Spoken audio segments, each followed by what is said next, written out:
So the last couple of weeks, we've been talking about a certain theme for each week.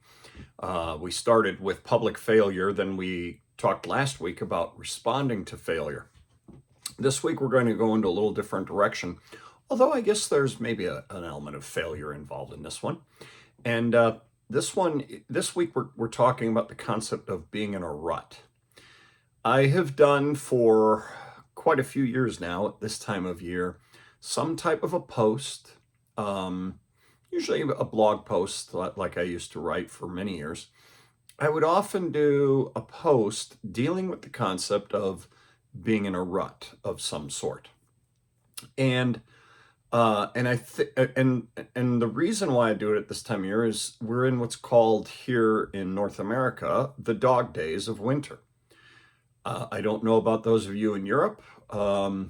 If you are also, have that type of a term, and I imagine those of you in the Southern Hemisphere, you're probably in the glory of summer right now.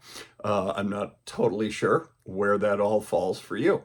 But for us, and for my entire life living in a northern climate, other than 2 different years, this has been the dog days. And and so it's a time when we get kind of stuck in ruts, especially those of us who have been or are winter sport coaches. I have been a basketball coach for 40 years now. My first, geez, I can't even add them up. I'm an English teacher, not a math guy, but I would imagine it's somewhere in the neighborhood of 30 of those years. The first 30 or so, I was a high school coach, basketball coach. For the last, let's see, it's 2022, probably around the last 10 years, 9 years, I have coached middle school basketball. For a time, 2 years, I overlapped them. So as a high school basketball coach, and again, any of you who coach in the winter probably have something similar to this. But for us in basketball, our regular season starts in mid-November. Again, depending also on the state that you're in. So some of you, it might be earlier in November, some of you a little later in November, but somewhere around mid-November is fairly common. And then it goes until, again, depending upon your state, March. The classic March Madness. In fact, everybody talks about March Madness for the NCAA. I believe the term March Madness was started in my state that I'm from, Illinois, for our high school basketball tournament, the state tournament. I believe March Madness, that term was coined there. Don't quote me on that, but look that up. Anyway, that's a long time. From November to December to January to February, and then up to March. We're talking 3.5 to 4 months of a season. Most sports push 3 months, but the winter sports push longer. But here's the key to it. It's over, again, for those of us in a northern climate, the darkest time and the coldest time. And so what happens is we get up in the morning and go to school, those of us who teach, but certainly the players, go to school in the dark, or at least somewhat dark, as the light of day might just be starting, to show. And then when we have practice after school, or even a later practice than that, we aren't getting home until after dark. And so we spend our day in the daily activity that is the same thing over and over again. Then we go to practice. And if our practices are set in a certain way, we're doing it over and over again over these months of darkness and cold. It gets old. And so we get into these dog days of winter. And so I've always felt that late January, early February is really when these dog days hit. And you're in this rut because you've been doing the same thing. You've been doing it with the same people. Tensions can be fraying at our nerves. If we have not been winning, it's even worse. And there's a monotony to it.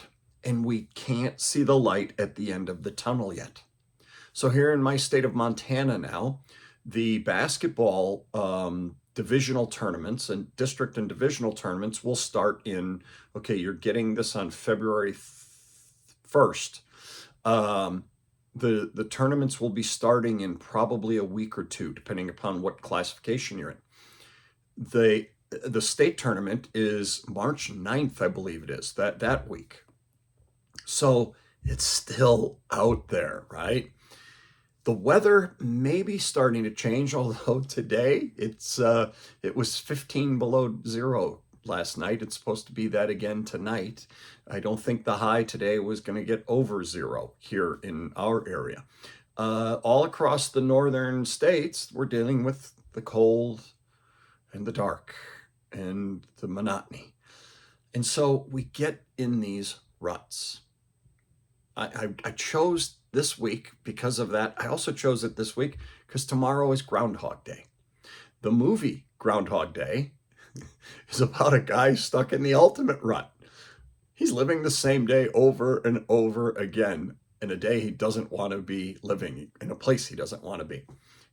The story ended up having, a different message, but that's part of why I chose right now, Groundhog Day. And so it weighs on you.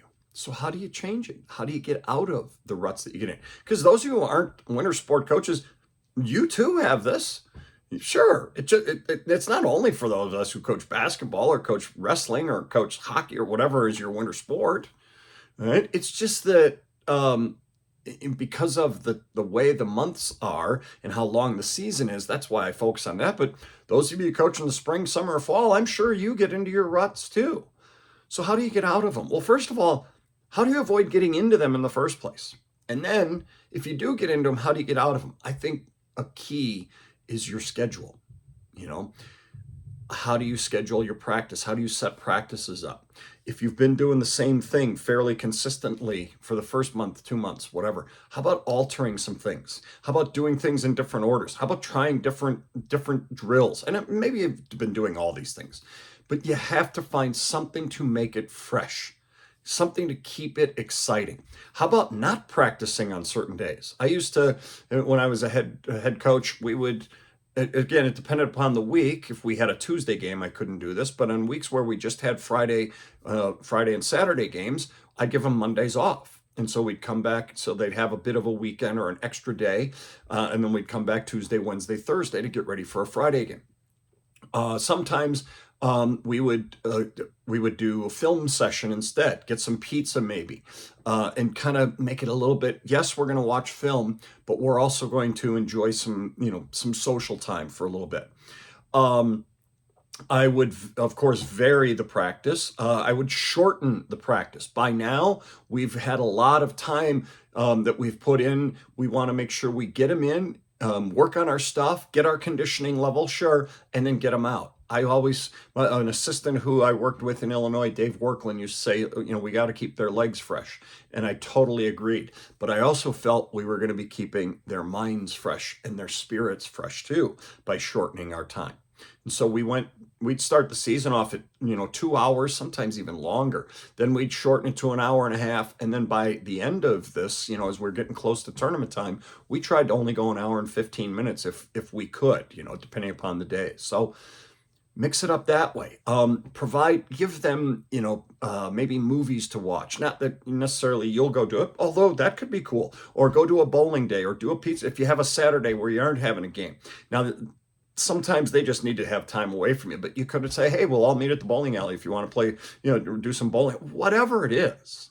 Find something to break it up. Find something to change your schedule, whether it's practice, whether it's meetings, game days. Yes, we want to be creatures of habit, sure, but is there a way to do some things a little different come game time? Or are we going to do the same thing over and over? Gosh, I was so bad with this. I would put on the whiteboard all of the stats of the kids on the other team that, and every single thing. And then And it's like, A, that was overwhelming no matter when we were doing it. But B, by late in the season, it was like, let's just go out and play. Yes, we want to know who we're playing against. I wanted to do all that. I wanted to be prepared for them.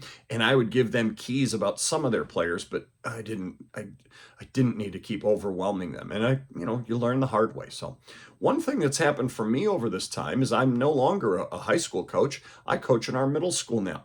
And I coach middle school boys and basketball and then middle school girls. Well, our seasons are different. They're only on each side of the Christmas break. So for the last 2 years, our boys have been in the fall.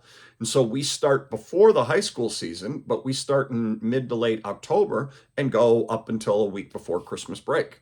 So it's just a short 7-week or so season. Now I'm coaching the girls. We started the week after Christmas break, and we will go 2 more weeks. Let's see, you're getting us on the first. Yeah, 2 more weeks, and we'll be done.